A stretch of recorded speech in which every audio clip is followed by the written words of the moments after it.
Sarah smoothed her dress. Heart a hummingbird in her chest. Nervousness, excitement, a touch of fear, a cocktail of emotions swirled within. Tonight wasn't just another date. Tonight she was meeting Roy. And Roy wasn't exactly human. He was something more, something other.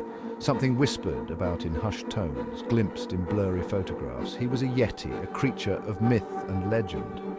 They'd met online, a chance encounter in a hidden corner of the internet, dedicated to the unusual and the extraordinary. Their conversations crackled with wit and understanding, bridging the gap between their vastly different worlds. Now, as the appointed hour neared, doubt crept in. What had she been thinking? Dating a Yeti? The sheer absurdity of it struck her, threatening to derail her carefully constructed composure. She paced, restless and uncertain, the city lights painting streaks of color across her window. A low rumble shook the air, not of thunder, but of something far more intriguing. He had arrived.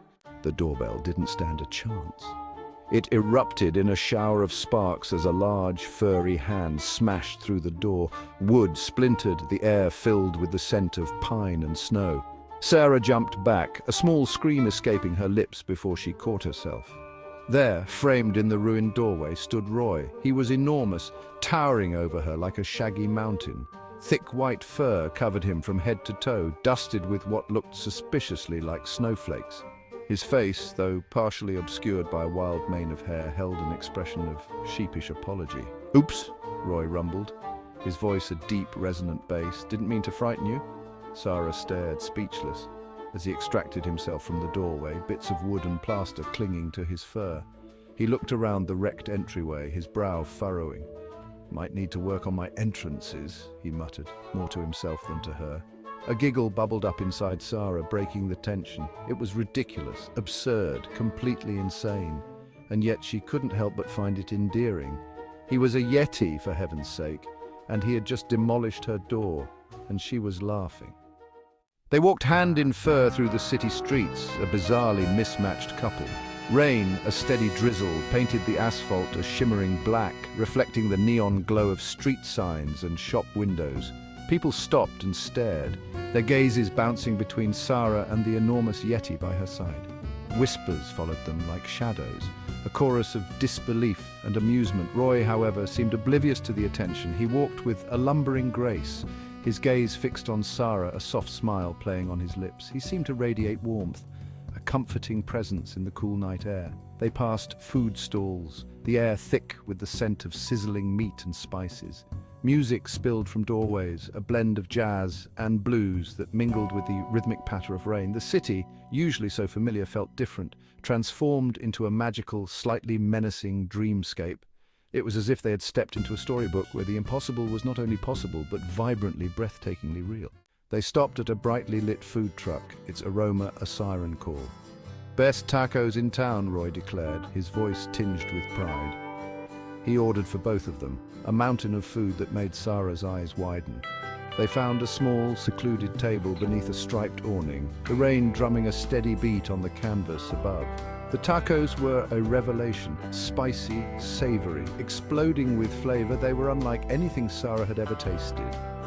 Roy ate with gusto, his large hands surprisingly deft as he demolished taco after taco. He talked about his life in the Himalayas, tales of snow leopards and hidden monasteries, his voice painting vivid pictures in the air between them. Sarah listened, enthralled, her initial nervousness forgotten. She sipped her drink, a concoction of mango and chili that made her lips tingle. The rain continued to fall, a soothing backdrop to their conversation. For a few stolen hours, the outside world ceased to exist. There was only the two of them, sharing laughter and stories, bound by an unlikely connection that defied logic and explanation. Their secluded bubble burst with the arrival of a group of young men. They swaggered up to the truck, their laughter loud and boisterous. One of them, a tall, lanky youth with a sneer permanently etched on his face, spotted Roy and Sarah. His eyes widened, then narrowed. He nudged his companions, whispering something that made them erupt in guffaws. "Hey, Frosty!" the ringleader called out, his voice dripping with mockery. "What's it like up there in the North Pole? Bring your penguin friends!" His cronies roared with laughter, their faces flushed with alcohol and cruelty. Roy stiffened, his good humor vanishing. He turned towards the hecklers, his eyes narrowed, a low growl rumbling in his chest. Sarah felt a surge of fear, cold and sharp. This was it, the moment their fairy tale date crashed into reality. She reached for Roy's hand, her own trembling slightly. "Don't," she whispered, her voice barely audible above the din. "It's not worth it." Roy looked down at her, his expression unreadable. Then, slowly, almost reluctantly, he turned back to his food. The ringleader, emboldened by Roy's apparent retreat, took a step closer. "What's the matter, big guy?" he taunted. "Cat got your tongue?"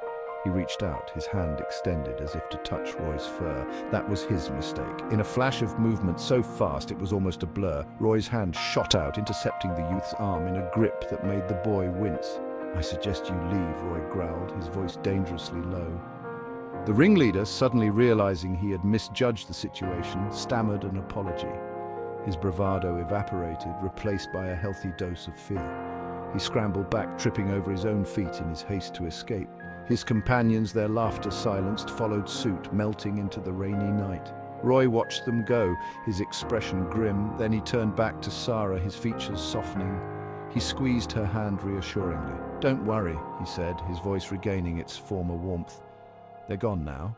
Sarah nodded, her heart still pounding. The moment stretched, filled with unspoken emotions. Then she surprised herself by laughing, a shaky sound that quickly turned genuine. And they were all right. They were more than all right. They were a Yeti and a woman on a date in a city that thrived on the unexpected, and they were, in their own way, invincible.